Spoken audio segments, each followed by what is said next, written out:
we now move on to our next project. We now have Shrabani Basu. Shrabani Basu also is an Odissi artist, and she worked with UNC Charlotte's continuing education program since January. And here she's going to present her findings. Thank you, Shrabani. Namaskar. Thank you, Dr. Sarkar. My humble salutation to all the respected the senior dance scholars and also my peers who are present in this forum. So I have been a student of Odissi for around 18 years now, and today I would be presenting my project, which is perhaps a bit different in flavor, because it is an amalgamation of my love for dance, literature, mythology, along with my academic qualification and my profession in the field of software engineering.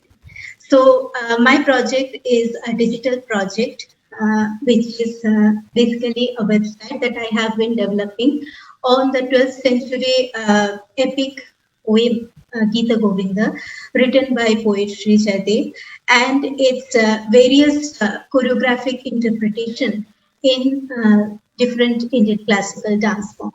So without any further introduction, let me share my screen and give you a brief walkthrough of the website that I have developed.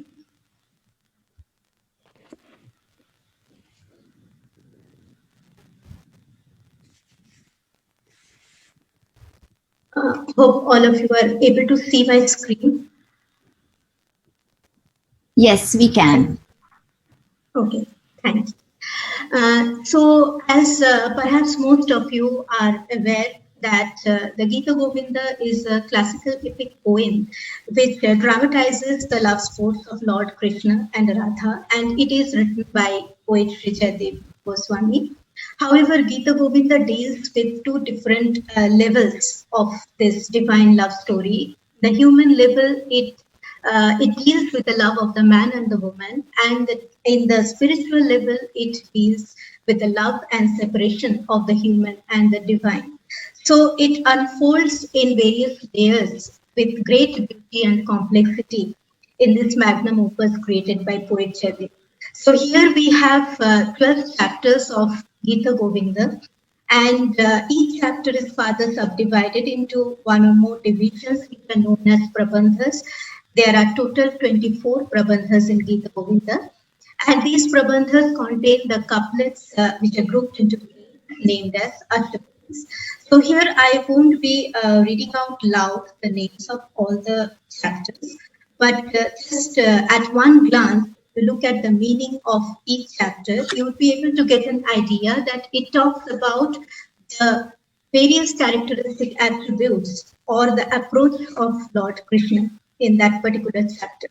And very interestingly, Gita Govinda also elaborates the 8 moods of heroine as per Bharata Muni's Natya Shastra that was written back sometime between 200 BC to 200 CE, which deals with the romantic state of mind of the heroine, the Ashta Nayika.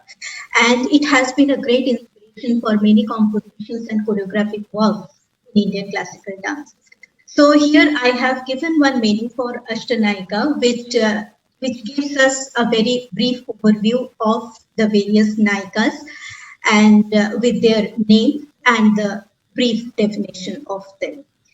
Then, in the interest of time, I would not like to go into detail of the poet and the various significance of Gita Govinda. However, just to give you an overview, I have tried to capture the birth and early life of poet Sri Jaydev, the interesting legend about his vow and his marriage, and then, of course, the literary contribution that he had other than Gita Govinda.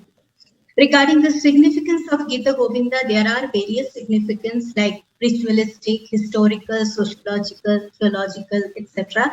And you can have a better overview of that by navigating to each of the subunits.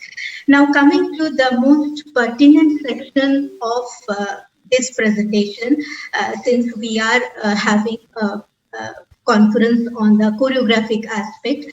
So here I have tried to showcase the rendition, the various rendition of Gita Govinda Ashtapadis in Indian classical dance.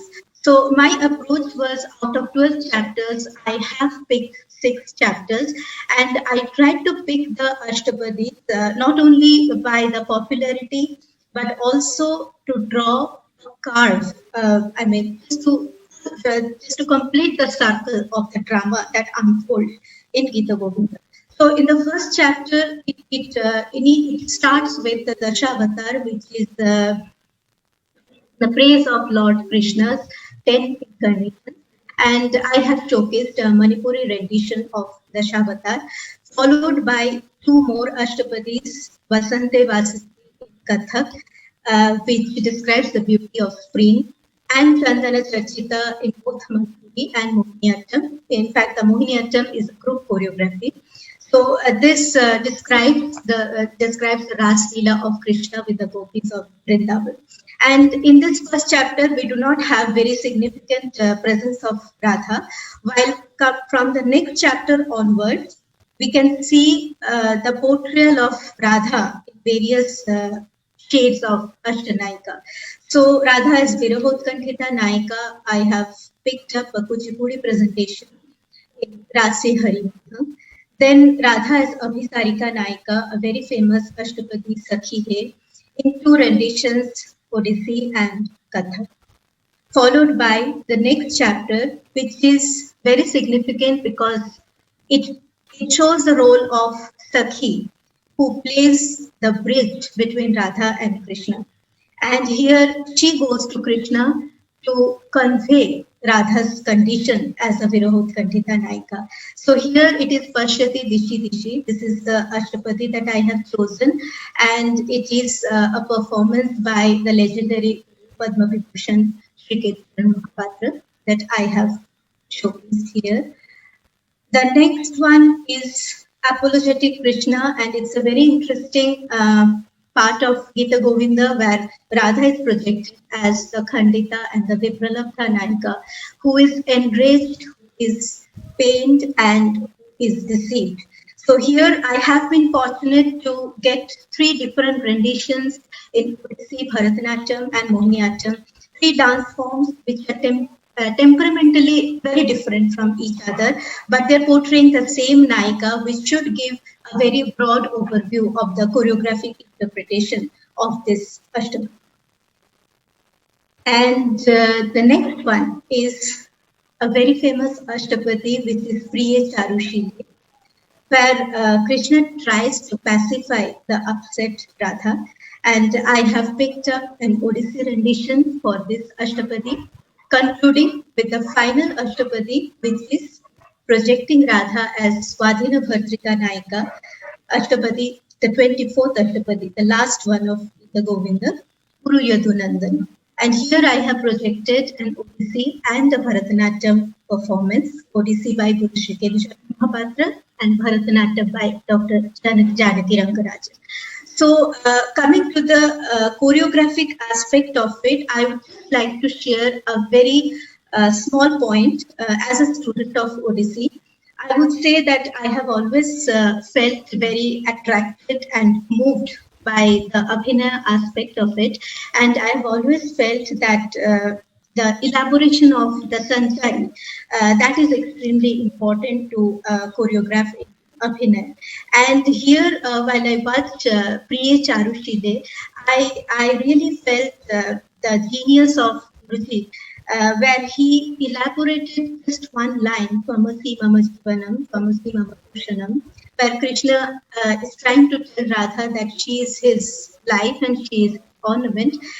And he thought about the metaphors showing that if Radha is the tree, Krishna is the creeper which goes around that tree.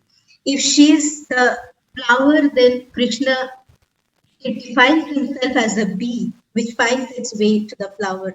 If she is the water, then Krishna is the fish which cannot live without water.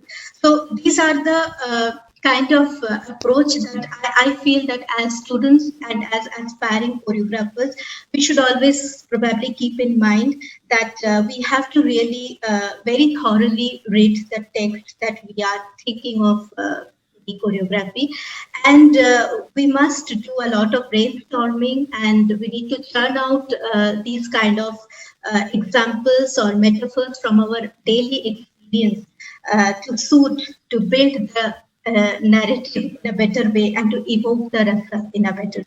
So that is just my take on the choreographic aspect of it.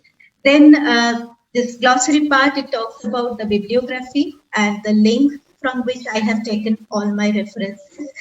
And there is one section which is food for thought. It is still work in progress. So over to you, Dr. Sarkar, if you have any comments.